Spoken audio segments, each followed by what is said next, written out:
നമസ്കാരം. അൺബോക്സിങ് വീഡിയോകളൊക്കെ ചെയ്തിട്ട് ഒരുപാട് നാളായി. ഇന്നൊരു 4-5 പാഴ്സലുകളുണ്ടായിരുന്നു. അപ്പോൾ അതിൽ ചിലതൊക്കെ നിങ്ങൾക്ക് വേണ്ടി ഒന്ന് പരിചയപ്പെടുത്തുകയാണ്. ഇത് പലതും എൻ്റെ സുഹൃത്തുക്കൾക്ക് വേണ്ടി ഞാൻ വാങ്ങിച്ച ഐറ്റംസാണ്. എൻ്റെ പേഴ്സണൽ കളക്ഷനിലല്ല. പേഴ്സണൽ കളക്ഷനിലുള്ള ചില സാധനങ്ങൾ ഇതിലുണ്ട്. ഇത് കുറച്ച് ഫോറിൻ നോട്ടാണ്. ഇതിൽ ഞാൻ ഇമ്പോർട്ടൻ്റ് ആയിട്ട് വാങ്ങിച്ചത് ഇതാണ്. ബ്രിട്ടീഷ് മാൾട്ടയാണ്. ബ്രിട്ടീഷ് മാൾട്ട ഞാൻ വാങ്ങിച്ചതിൻ്റെ ഉദ്ദേശം ചില കൺട്രി കളക്ടേഴ്സിന് ലിസ്റ്റിൽ ആഡ് ചെയ്യാൻ വേണ്ടിയിട്ട് ഏതെങ്കിലും കണ്ടീഷൻ മതി. ഇതിനിപ്പം 1200 രൂപ കോസ്റ്റ് ആയിരുന്നു. ഇത് ഡെൻമാർക്കിൻ്റെ നോട്ടാണ്, കോമൺ ആണ്. പിന്നെ ഞാൻ വാങ്ങിച്ചത് കുറച്ച് കോയിൻസ്, അതായത് ഇത് കിലോ ലോട്ടാണ്. 1 കിലോ 2000 മുതൽ 2500 രൂപ വരെ വരുന്ന കിലോ ലോട്ടിൽ തൂക്കി വാങ്ങിച്ച കുറച്ച് നാണയങ്ങളാണ്. ഇത് അര കിലോ കോയിൻസാണിത്. അങ്ങനത്തെ 2 ബാഗ് ഞാൻ വാങ്ങിച്ചു. അപ്പോൾ ഒരു ബാഗ് ഞാൻ നിങ്ങൾക്ക് വേണ്ടി കാണിക്കുകയാണ്. ഇത് കുറേ ഫോറിൻ കോയിൻസിൻ്റെ ലോട്ടാണ്. ഇപ്പോൾ 1 കിലോ എന്ന് പറയുമ്പോൾ ഇത്രയും കോയിൻ്റെ വില വരുന്നത് 1250 രൂപയാണ്. അപ്പോൾ ഇതിനകത്ത് അത്യാവശ്യം കുറച്ച് നല്ല നാണയങ്ങളൊക്കെ ഉണ്ടാവും. ഈ റീറ്റെയിൽ ചെയ്യുന്നവർക്ക് നല്ലതാണ്.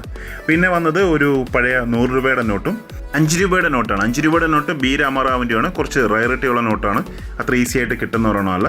പിന്നെ ബ്രിട്ടീഷ് ഇന്ത്യ CD ദേശ്മുഖിൻ്റെ 10 രൂപ നോട്ട്. ഇപ്പോൾ ബ്രിട്ടീഷിൻ്റെ നോട്ടുകളൊക്കെ ഭയങ്കര ഡിമാൻഡായി, വലിയ വിലയിലേക്ക് പോയി. ഈ 100 രൂപ നോട്ടും ഇപ്പോൾ ഭയങ്കര ഡിമാൻഡാണ്. പലരുടെ കൈവശം ഉണ്ടാവും, നല്ല ഡിമാൻഡാണ്. ഇത് കുറച്ച് നല്ല നാണയങ്ങൾ സെപ്പറേറ്റ് ആയിട്ട് അതിനകത്ത് പാക്ക് ചെയ്ത് അയച്ചാണ്.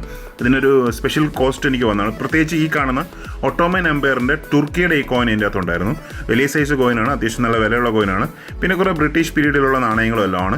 ഇതിൽ 1954 1 രൂപ ഉണ്ട്. 1954 1 രൂപ ഭയങ്കര ഡിമാൻഡാണ്, കിട്ടാനേ ഇല്ല. ഞാൻ UNC കണ്ടീഷൻ ഒരെണ്ണം തൃച്ചി എക്സിബിഷന് ഗ്രേഡിങ്ങിന് വേണ്ടി വാങ്ങിച്ചിരുന്നു. ഇത് യൂസ്ഡ് കണ്ടീഷനാണ്. പിന്നെ എൻ്റെ ഒരു സുഹൃത്തിന് വേണ്ടി ഞാൻ വാങ്ങിച്ചതാണ്. ഈ കാണുന്നത് പാപ്പൽ സ്റ്റേറ്റ് അല്ലെങ്കിൽ വത്തിക്കാൻ്റെ കറൻസിയാണ്. 1700 ഉള്ള കറൻസിയാണ്. ചില ആളുകൾ വിശ്വസിക്കില്ല, ഇത് പേപ്പറാണെന്നൊക്കെ തോന്നും. പക്ഷേ ഇത് ഗ്രേഡ് ചെയ്യിക്കും. എൻ്റെ ഇന്ന് ഇത് വേണമെന്ന് പറഞ്ഞ ആൾ ഗ്രേഡ് ചെയ്യിക്കാൻ വേണ്ടിയിട്ടാണ് എന്നെ കൊണ്ട് ഇത് വാങ്ങിപ്പിച്ചത്. അപ്പോൾ ഞാൻ തായ്ലൻഡിൽ പോകുന്ന സമയത്ത് ഇതുകൊണ്ട് ഗ്രേഡ് ചെയ്യാനുള്ള പരിപാടിയാണ്. ഇത് ഗ്രേഡ് ചെയ്യുമ്പോൾ വലിയ ഹൈ ഗ്രേഡൊന്നും കിട്ടില്ലെങ്കിലും ഏത് ഗ്രേഡ് കിട്ടിയാലും വത്തിക്കാൻ്റെ കറൻസി പാപ്പൽ സ്റ്റേറ്റ് എന്നായിരിക്കും വരുന്നത്. ഇത് എൻ്റെ കയ്യിലിരിക്കുന്ന കറൻസിയാണ്. ഇത് നോൺ ഗ്രേഡഡ് ഞാൻ വാങ്ങിച്ചിട്ട് ഗ്രേഡ് ചെയ്തതാണ്. ഈ 35 ഗ്രേഡ് എന്ന് പറയുന്ന 1785 ഈ കറൻസി 35 ഗ്രേഡ് ഉള്ളെങ്കിലും ഇത് ഈ സീരീസിലെ ഏറ്റവും ഉയർന്ന ഗ്രേഡാണ്. PMGയിലെ ഏറ്റവും ഉയർന്ന ഗ്രേഡാണ് ഇപ്പോൾ കയ്യിലിരിക്കുന്നത്. ഇത് കൂടാതെ കുറച്ച് ഇന്ത്യൻ കോയിൻസ് ആണ്. ഇന്ത്യൻ കോയിൻസ് എന്ന് പറയുന്നത് കുറച്ച് കോമൺ ആയിട്ടുള്ള കോയിൻസ് ആണ്. പക്ഷേ ഇത് ഒരാളുടെ കളക്ഷൻ ആയിരുന്നു. ഏകദേശം 1000 രൂപയുടെ ഒരു എക്സ്ചേഞ്ച് നടത്തിയിട്ടാണ് ഞാൻ ഈ ഒരു സെറ്റ് വാങ്ങിച്ചത്. ഞാനൊരു അദ്ദേഹത്തിന് വേണ്ട കുറച്ച് സാധനങ്ങൾ 1000 രൂപയ്ക്ക് തുല്യമായിട്ടുള്ള കൊടുത്തിട്ടാണ് ഈ കളക്ഷൻ വാങ്ങിച്ചത്. ഇതിൽ 50 പൈസയുടെ കുറച്ച് കോമമറേറ്റീവ് നാണയങ്ങളും 25 പൈസയുടെ 4 വ്യത്യസ്തങ്ങളായിട്ടുള്ള കോമമറേറ്റീവ് നാണയങ്ങളാണ്. പഴയ കളക്ഷനാണ്.